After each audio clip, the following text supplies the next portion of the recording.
Pai nosso revolucionário, parceiro dos pobres, Deus dos oprimidos. Pai nosso... Você está ouvindo mais um episódio do Ágora Podcast.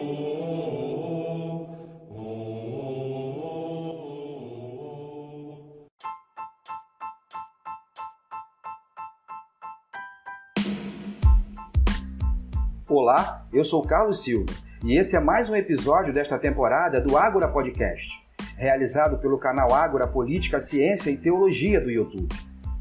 Esse episódio refletirá brevemente o Evangelho do terceiro domingo do tempo comum, ano B, Marcos capítulo 1, versículos de 14 a 20. Se gostar desse episódio, pedimos que você o compartilhe com seus contatos, com seus amigos e que também não se esqueça de dar o seu like. Pedimos também que você se inscreva no nosso canal, tá bom? Vamos então à leitura do texto do Evangelho deste domingo.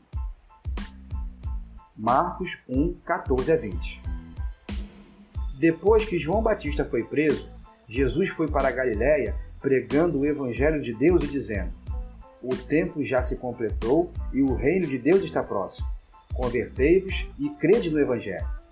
E, passando à beira do mar da Galiléia, Jesus viu Simão e André, seu irmão, que lançavam a rede ao mar, pois eram pescadores. Jesus lhes disse: Segui-me e eu farei de vós pescadores de homens. E eles, deixando imediatamente as redes, seguiram a Jesus. Caminhando mais um pouco, viu também Tiago e João, filho de Zebedeu. Estavam na barca, consertando as redes, e logo o chamou. Eles deixaram seu pai Zebedeu na barca com os empregados e partiram, seguindo Jesus.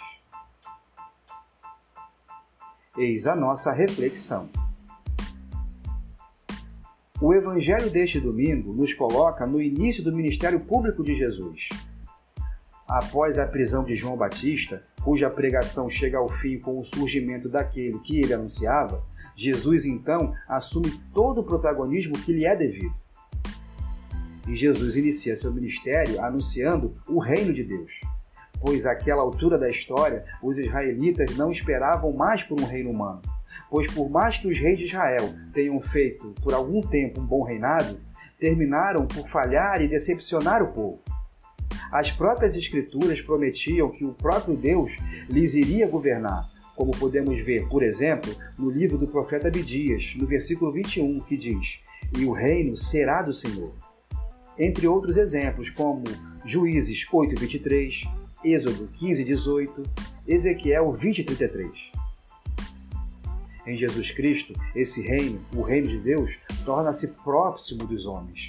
O próprio Jesus afirma isso. O tempo já se cumpriu e o reino de Deus está próximo, versículo 15a.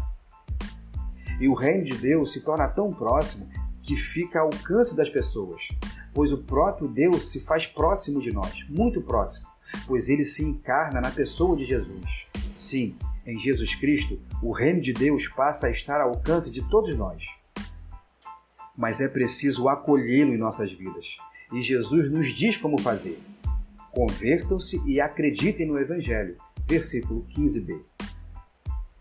O Evangelho é a boa notícia, é a boa nova.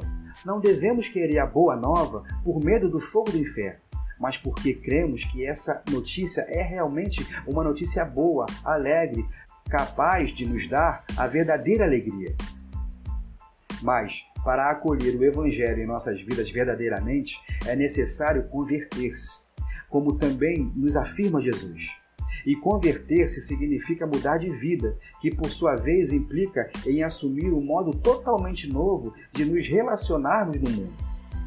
Nossas relações devem agora se basear no acolhimento dos que sofrem, em rir com as alegrias dos outros e chorar junto às tristezas dos outros, e ver em cada um, uma irmã, um irmão. Em vez da competição, a colaboração. Em vez do abandono, o acolhimento, e por aí vai.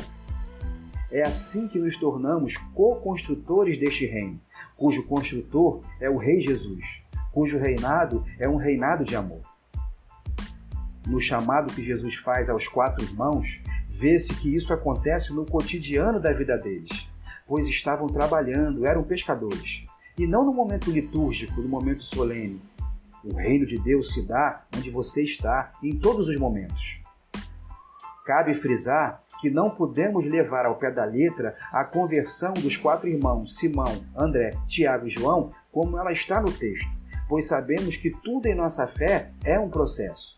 Nada acontece por mágica. Certamente os irmãos já conheciam Jesus, sua fama, e esse momento de deixar tudo para trás e seguir o Mestre foi fruto de todo um processo, com toda certeza. Quando Jesus diz que fará deles pescadores de homens, devemos levar em conta a visão do mar que aquelas pessoas tinham na época. Para eles, o mar era um lugar muito perigoso e traiçoeiro, onde habitava um demônio que agitava as águas de tal modo a colocar as embarcações e, consequentemente, suas vidas em risco. Portanto, Jesus quis dizer que os faria pescadores de homens no sentido de enviá-los para arrebanhar homens e mulheres para o reino de Deus no mar revolto da vida, no qual eles serão rejeitados e odiados por muitos e até martirizados, como ocorreu com o próprio Jesus. Um exemplo atual típico desse ódio é o padre Júlio Lancelotti, tão odiado e perseguido por insistir em fazer o bem aos moradores de rua na cidade de São Paulo. Pessoas que uma parte do povo paulista acha que são sujeiras que emporcalham a cidade, enquanto que para outras, como o padre Júlio Lancelotti, essas pessoas são irmãs e são irmãos, tão importantes como qualquer pessoa é importante para o reino de Deus. Do mesmo modo como são odiados também por muitos aqueles que se colocam fervorosamente contra o massacre dos milhares de palestinos civis mortos pelos sionistas na faixa de Gaza. Realmente, acolher o reino de Deus é ser odiado e sofrer as ações diabólicas do antirreino o tempo todo. Enfim. Bem, irmãos e irmãs, por hoje é só.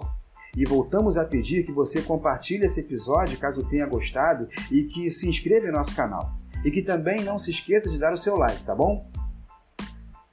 Esperamos por você em nosso próximo episódio.